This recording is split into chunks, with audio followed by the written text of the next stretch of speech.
This is Sky Motoring Weekly with me, Alistair Weaver, John Quirk and Owen Reedy. This week, Porsche unveiled another Spot the Difference 911, Vauxhall revealed the Rep's new home, and Bentley upset the Wags.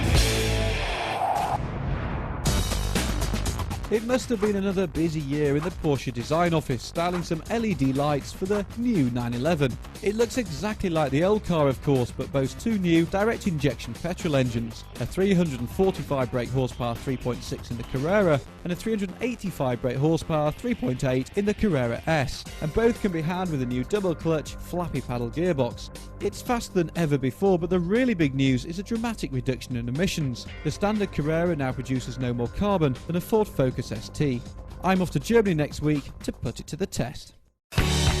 It's only been a couple of weeks since I sampled the excellent new 5-door Seat Ibiza, but already the Iberian company has shown us this, the upcoming Ibiza Sport Coupe. It's lower and more rakish than the 5-door, but retains its mechanicals. That is until the sporty FR and Cupra models arrive later this year.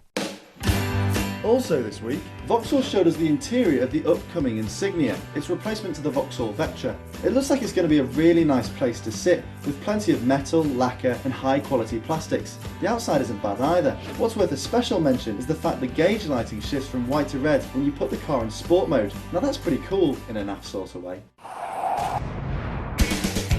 Have you ever wondered what blokes that drive Ford Mustangs smell like? Well, wonder no longer, as Aramis and Designer Fragrances have just launched this new aftershave. Apparently, Mustang Blue confidently accentuates who Mustang Man is, a man who knows to enjoy the adventure of life. That will be sweat then. Meanwhile, Porsche has developed its own range of Pongs called the Essence, which have a combination of cold metallic and warm organic tones. Nice. This was also the week the car adverts hit the headlines. First, Mini launched its ban, boards and viral advertising campaign by driving through some poor bloke's house. To give you an example, if you've got something like carrots, now carrots, celery, potatoes.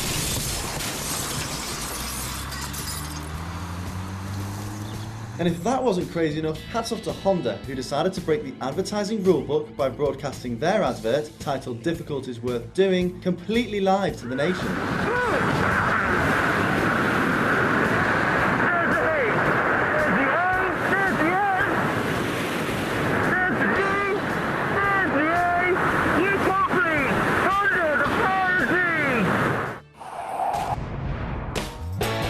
Yes, we know it's not new, but we never need an excuse to test Ferrari's lovely 599. We've even used it to kick off our new series of how-to guides. Dial up about 7,000 RPM and then sidestep the clutch.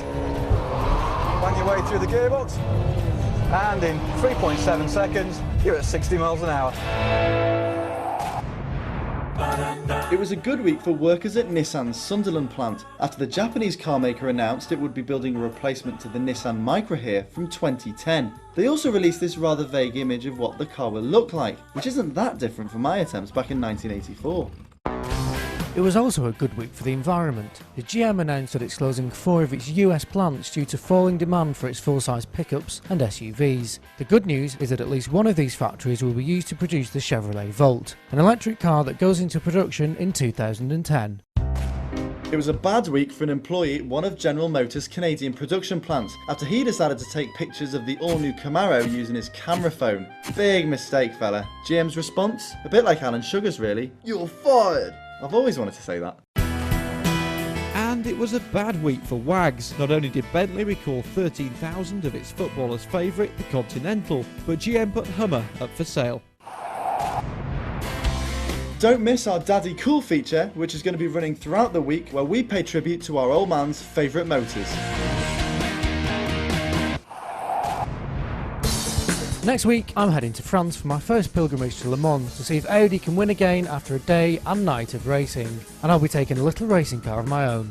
And I'll find out if Porsche's still looking good at 60.